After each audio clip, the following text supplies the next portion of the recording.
औज़ुबिल्लाहिमिनश्शैतानिर्रजीम बिस्मिल्लाहिर्रहमानिर्रहीम। प्यारे बच्चों, आज का जो हमारा टॉपिक होगा वो होगा केमिकल इक्वेशन। जैसा आप मेरी यहाँ रेफरेंस बुक पर इस टाइम देख रहे हो, केमिकल इक्वेशंस, ठीक है ना।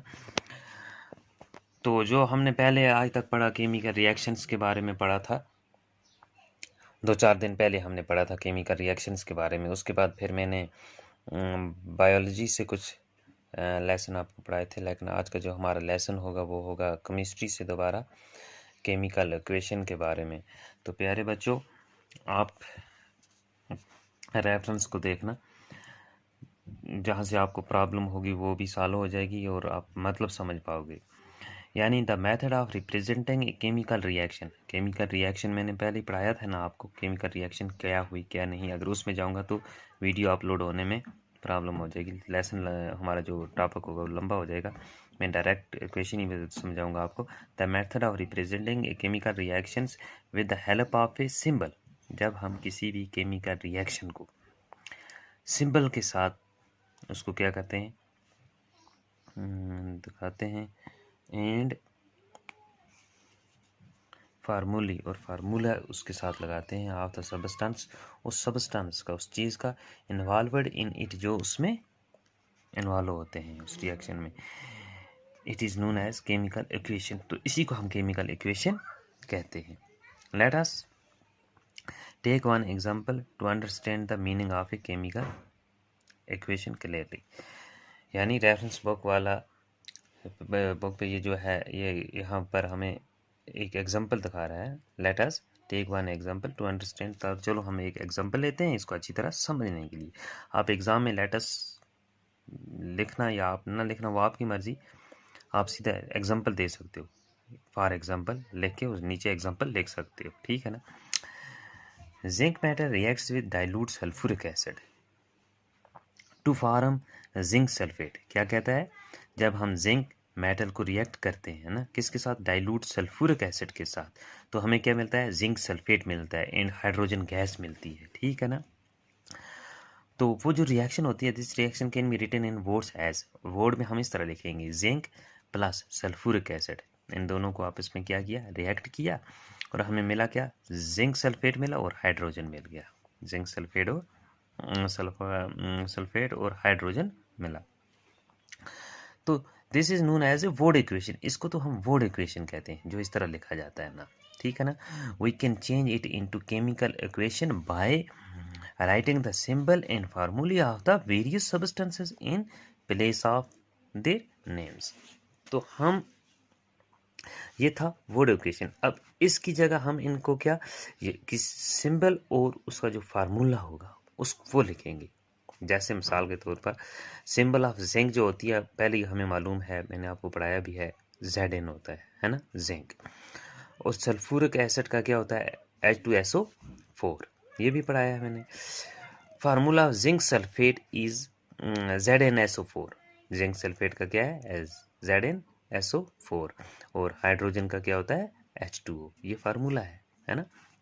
जब हम इसको, so putting the symbol of the formula of all the substances, ये जो ऊपर सब्सटेंसेस हैं इनके जो फार्मूला है उसको, या जो सिंबल आएगी उसको हम जब क्या करेंगे, इन द फॉर्म लिखेंगे, in the form of word equation, तो we get the following chemical equation. तो हमें इस तरह की केमिकल इक्वेशन मिलेगी।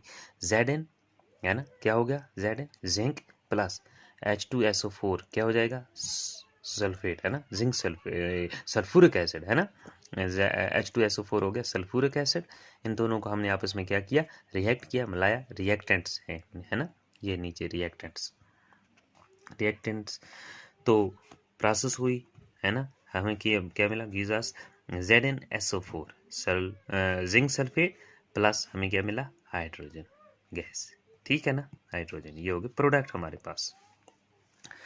तो ये जो सब्सटेंसेस होते हैं which combines or react are known as reactants, ये होते हैं रिएक्टेंट्स, जिनको हम कंबाइन करते हैं या एक दूसरे के साथ रिएक्ट करते हैं, इनको हम रिएक्टेंट्स कहते हैं। जैसे आगे लिख भी रहा है, zinc and sulphuric acid are the reactants है। जिंक और सल्फ्यूरिक एसिड जो है ये यहाँ पर क्या है, रिएक्टेंट्स है ना। The reactants are always written on the left hand side. Reactants जो होते हैं वो हमेशा इस तरफ लेके जाते हैं, ये इसके इस तरफ लेके जाते हैं लेफ्ट हैंड साइड में in equation with A plus sign के साथ इस साइड में लेके जाते हैं, बिटवीन देम उनके बीच में प्लस लगती है, यानी जब एक प्रोडक्ट होता है उसके बाद जब दूसरा प्रोडक्ट जो होता है उनके बीच में प्लस लगाते हैं। और फिर जब क्या कहता है, the new substances produced in a reactions are known as products. अब जब इन दोनों ये दो हैं या कोई और दो हैं, है ना, जब हम दो को मिलाकर तीसरा जो हमारे पास जो निकलता कर सामने आता है प्रोडक्ट्स, उसको हम प्रोडक्ट्स कहते हैं। जो नया है ना चीज़ बनेगी हमारे पास, सब्जेक्ट बनेगा, सब्सटेंसेस बनेगा, तो उसको हम प्रोडक्ट कहते हैं। जिंक सल्फेट है ना, ये ZnSO4 zinc sulphate in hydrogen are products in this case. इस केस में जिंक सल्फेट और हाइड्रोजन क्या हैं, प्रोडक्ट्स हैं।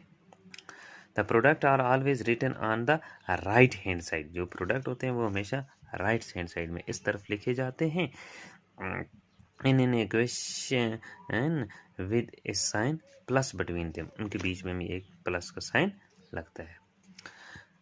द एरो साइन, ये जो एरो साइन होता है pointing towards the right hand side is put between the reactants and the product. ये जो एरो होती है ये रिएक्टेंट्स के और प्रोडक्ट के दरमियान में लगाई जाती है। ये इधर ये आपको लिखने की ज़रूरत नहीं है, आप सिर्फ केमिकल रिएक्शन अगर कोई पूछ रहा है तो आप सीधा ये ऊपर वाला लिख दो, उसको समझा दो, है ना। वर्ड इक्वेशन इस तरह लिखते हैं और जब हम केमिकल रिएक्शन लिखते हैं वो इस तरह। हाँ, सिर्फ समझाने के लिए बता रहा हूँ रिएक्टेंट्स और प्रोडक्ट्स में क्या फ़र्क होता है। रिएक्टेंट्स जो होते हैं इस तरफ लिखे जाते हैं लेफ्ट हैंड साइड में, और प्रोडक्ट्स जो होते हैं राइट हैंड साइड में लिखे जाते हैं। और जो एरो होती है उनके दरमियान में, रिएक्टेंट्स और प्रोडक्ट के दरमियान में, ये इंडिकेट करती है that the substances written on the left hand side are combining to give the substances written on the right hand side. ये जो एरो है ये हमें ये दिखाती है कि जब हम ये दो सब्सटेंसेस आपस में मिलाते हैं तो हमें ये वाला सब्सटेंसेस प्रोडक्ट मिलता है, ठीक है ना।